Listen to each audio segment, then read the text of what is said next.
하나님 말씀은 야고보서 5장 1절부터 12절까지 말씀입니다. 신약성경 375면입니다. 야고보서 5장 1절부터 12절까지 말씀입니다. 하나님의 말씀을 저와 여러분들이 한 절씩 교독으로 받들어 읽겠습니다. 들으라 부한 자들아, 너희에게 임할 고생으로 말미암아 울고 통곡하라. 너희 재물은 썩었고 너희 옷은 좀 먹었으며 너희 금과 은은 녹이 슬었으니 이 녹이 너희에게 증거가 되며 불같이 너희 살을 먹으리라. 너희가 말세에 재물을 쌓았도다. 보라, 너희 밭에서 추수한 품꾼에게 주지 아니한 삭시 소리 지르며 그 추수한 자의 우리 소리가 만군의 주의 귀에 들렸더라. 너희가 땅에서 사치하고 방종하여 살육의 날에 너희 마음을 살찌게 하였도다. 너희는 의인을 정죄하고 죽였으나 그는 너희에게 대항하지 아니하였느니라. 그러므로 형제들아, 주께서 강림하시기까지 길이 참으라. 보라, 농부가 땅에서 나는 귀한 열매를 바라고 길이 참아 이른 비와 늦은 비를 기다리나니 너희도 길이 참고 마음을 굳건하게 하라. 주의 강림이 가까우니라. 형제들아, 서로 원망하지 말라. 그리하여야 심판을 면하리라. 보라, 심판주가 문 밖에 서 계시니라. 형제들아, 주의 이름으로 말한 선지자들을 고난과 오래 참음의 본으로 삼으라. 보라, 인내하는 자를 우리가 복되다 하나니 너희가 욥의 인내를 들었고 주께서 주신 결말을 보았거니와 주는 가장 자비하시고 긍휼히 여기시는 이시니라. 내 형제들아, 무엇보다도 맹세하지 말지니 하늘로나 땅으로나 아무 다른 것으로도 맹세하지 말고 오직 너희가 그렇다고 생각하는 것은 그렇다 하고 아니라고 생각하는 것은 아니라 하여 정죄의 반음을 면하라. 아멘. 피자를 만들어서 파는 자영업자가 이 손님으로부터 항의 전화를 받았습니다. 포장해 가서 가지고 간 피자가 한쪽으로 다 쏠려서 뭉개지는 바람에 피자를 먹을 수 없게 되었으니 환불해 달라라고 하는 요구였습니다.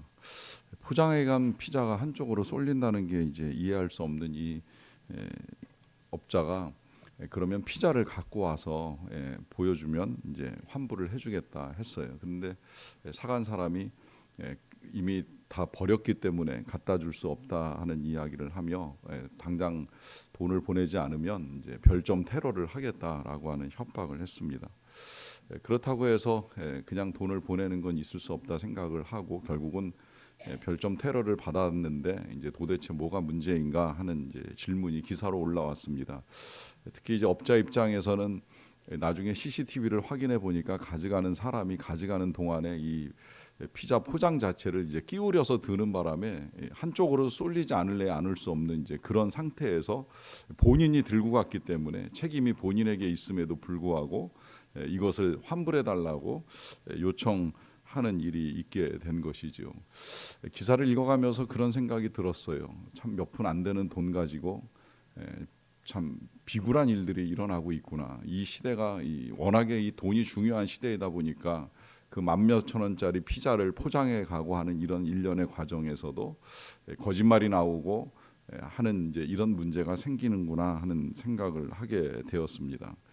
이 돈이라고 하는 거 성경은 놀랍게도 하나님께 대하여서만 우리에게 말씀하고 계시는 것이 아니라 우리 삶의 많은 문제와 주제들을 알려주는데요. 그 가운데서도 생각보다 이 돈이나 재정에 관한 문제를 참 많이 말씀하십니다.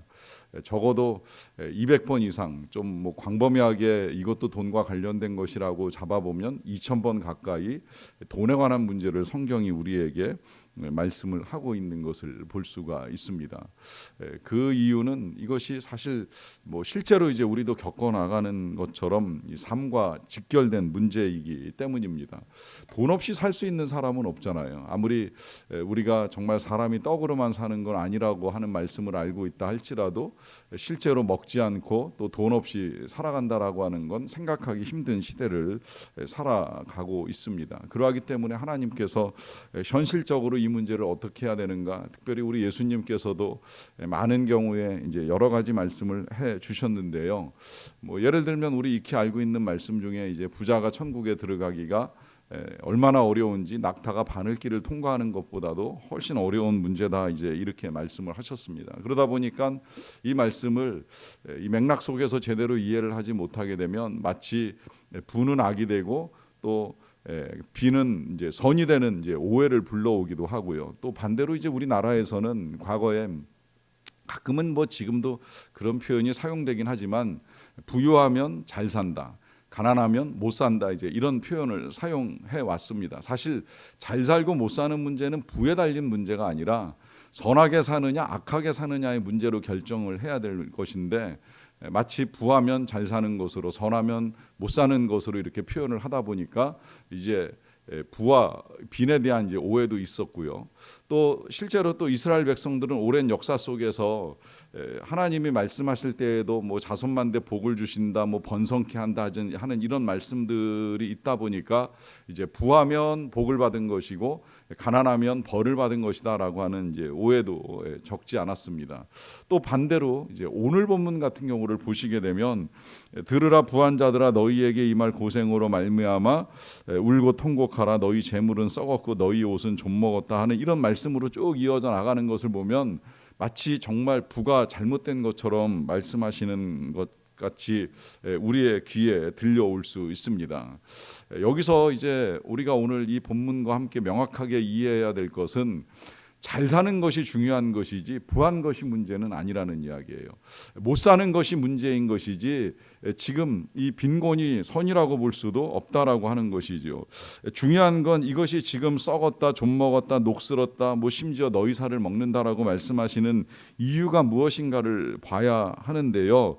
그 이유에 대해서 말씀하시는 것 이유가 오늘 본문을 보시게 되면 3절 마지막에 너희가 말세에 재물을 쌓았도다라고 하는 말씀을 합니다.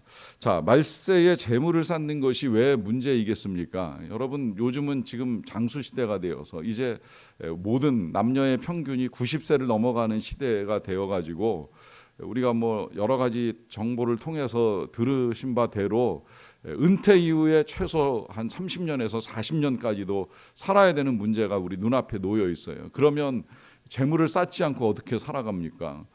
정말 저축 없이 연금 없이 난 뭐 알아서 하시겠지 하나님께만 다 맡겨버리고 살아가는 것이 진짜 믿음이 될까요? 장수시대의 노후 대책 굉장히 중요합니다. 어떻게 보면 인생의 가장 큰 불행이 노년 빈곤이라고까지 이야기하잖아요. 사실 정말 젊어서 고생은 사서 한다 할지라도 나이 들어서까지 고생을 하는 건 굉장히 비참한 일이 될 수밖에 없는데 그렇다고 한다면 노년의 삶을 위하여 재물을 쌓는 것이 정말 나쁜가라고 하는 질문을 할 수밖에 없는 것이죠. 그러하기 때문에 이제 오늘 본문에서는 여기서 그치지 아니하고 4절에 이렇게 이어지는데요. 보라 너희 밭에서 추수한 품꾼에게 주지 아니한 삭시 소리 지르며 그 추수한 자의 우는 소리가 만군의 주의 귀에 들렸느니라 합니다. 자, 여기서 지금 부한 자들을 향하여 울고 통곡하라 명하시는 이유가 있어요. 왜 그 재물이 썩었고 그 옷이 좀 먹었는가 하는 말씀을 하시는 이유는 그야말로 지불할 것을 지불하지 아니하고 정당하고 선하게 내가 내야 될 것을 내지 아니하고 크든지 작든지 내가 취하려고 하는 그 모든 욕심이 다 썩었다는 거예요. 사실 생각해 보면 아까 말씀드린 대로 피자 한 판의 값이 비싸야 2, 3만 원인데 이거 지금 안 내고 공짜로 먹겠다는 이것이 착취 아니고 이것이 악이 아니고 무엇이겠습니까? 여러분 악은 꼭 큰 데서만 벌어지는 것이 아니라 작은 일에서도 얼마든지 벌어질 수 있는 일이라고 하는 것이죠. 그런데 그러는 과정 중에 가난한 자를 억울하게 만드는 이 모든 일들에 우리 하나님께서 귀를 기울이신다는 거예요. 그러니까 우리가 기사를 보면서도 참 가슴 아픈 사건 중에 하나가 전세금 사기가 일어나는 일이잖아요. 그러다 보니까 이제 빌라 가진 사람들이 세를 놓기도 어려워지고 하는 쌍방간의 고통이 함께 찾아오는 거예요. 가진 자나 못 가진 자나 함께 어려워지는 세상을 우리가 만들어가고 있을 수 있다라고 하는 것이죠. 그러하기 때문에 하나님이 이 모든 일들에 귀를 기울이시고 언젠가는 바로잡기 위하여 사회 제도나 질서나 법령이나 그 밖의 모든 방법들을 통하여 하나님이 이 일들을 풀어가신다라고 하는 사실이 분명하게 나타납니다. 뿐만 아니라 이제 5절에서 이런 말씀도 하십니다. 너희가 땅에서 사치하고 방종하여 살육의 날에 너희 마음을 살찌게 하였도다라고 하면서 부한 것 자체가 문제가 되지는 않지만 그러나 그 부유함으로 말미암아 사치하고 방종한다라고 한다면 이것이 이제 하나님께서 경고하시는 메시지가 될 수밖에 없다는 사실이 더욱 분명해지는 것입니다. 여러분 그러하기 때문에 이제 웨슬리 목사님이 이런 말씀을 하셨어요. 할 수 있는 한 많이 벌고 할 수 있는 한 많이 저축하고 할 수 있는 한 많이 나누어라라고 하는 말씀을 하셨습니다. 생각해 보면 틀림없는 사실입니다. 게을러서 못 버는 것도 문제이지만 벌었다고 해서 그저 사치하고 방종하며 쓰는 것도 문제이고 아낄 수 있으면 아껴야 되고 그러나 지나치게 아끼다 보면 또 나만을 위한 삶이 될 수 있으니 할 수 있는 한 많이 나누는 것이 아름다운 삶이라 하는 것을 분명하게 알려주신 것이죠. 그리고 이보다도 이제 더 중요한 것이 있습니다. 우리가 부유하든지 가난하든지 중요하게 잊지 말아야 될 사실은 7절인데요. 그러므로 형제들아 주께서 강림하시기까지 길이 참으라. 보라 농부가 땅에서 나는 귀한 열매를 바라보고 길이 참아 이른 비와 늦은 비를 기다리나니 너희도 길이 참고 마음을 굳건하게 하라. 주의 강림이 가까우니라 합니다. 자, 여기서 지금 이 부에 관한 문제를 말씀하시다가 갑자기 이제 예수님의 강림을 연결시켜서 말씀을 하십니다. 왜 그럴까요? 여러분 주의 강림에 대한 믿음과 소망이 정말 분명하다라고 한다면 부유함도 가난함도 아무런 문제가 될 것이 없는 거예요. 부유함이 문제가 되는 이유는 주께서 강림하신다는 사실을 믿지 않고 내가 이 땅에서 영원히 살 것처럼 내가 이 땅에서 오래오래 살 것처럼 생각하기 때문입니다. 하지만 주님이 강림하시든지 우리가 세상을 떠나든지 그 어떤 것도 가지고 갈 수 있는 건 없습니다. 이 문제가 이제 가난함과 함께 연결을 시켜서 생각해 보면 어떤 면에서는 가난한 사람들이 강림하심을 더 소망합니다. 왜냐하면 이 가난함에서 벗어나는 것이 주의 강림과 함께 이루어질 것이다라고 하는 소망을 가질 수도 있기 때문입니다.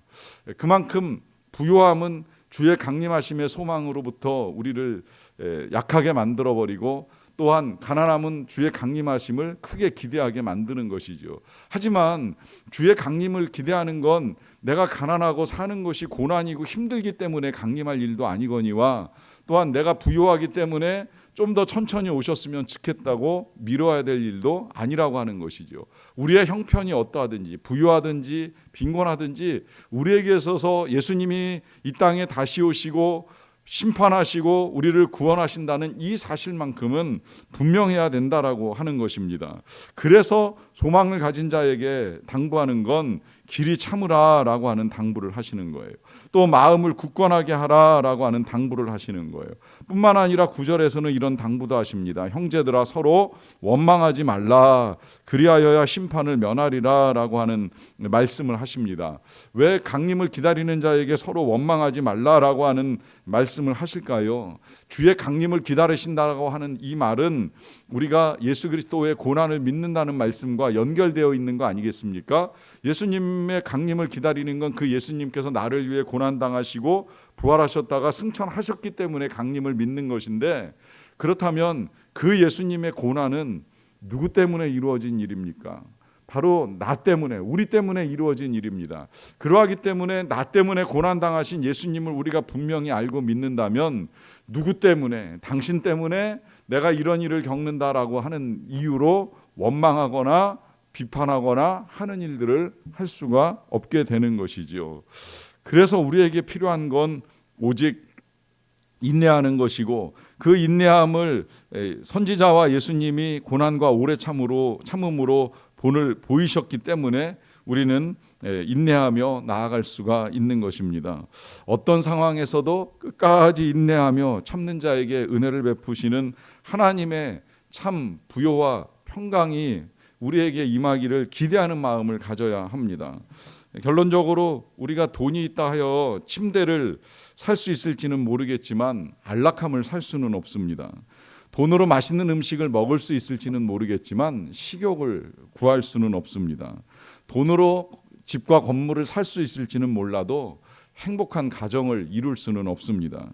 돈으로 치료를 받고 약을 구할 수 있을지는 모르겠지만 건강할 수는 없습니다. 돈으로 사치를 누릴 수 있을지는 모르겠지만 아름다운 문화를 누리지는 못합니다.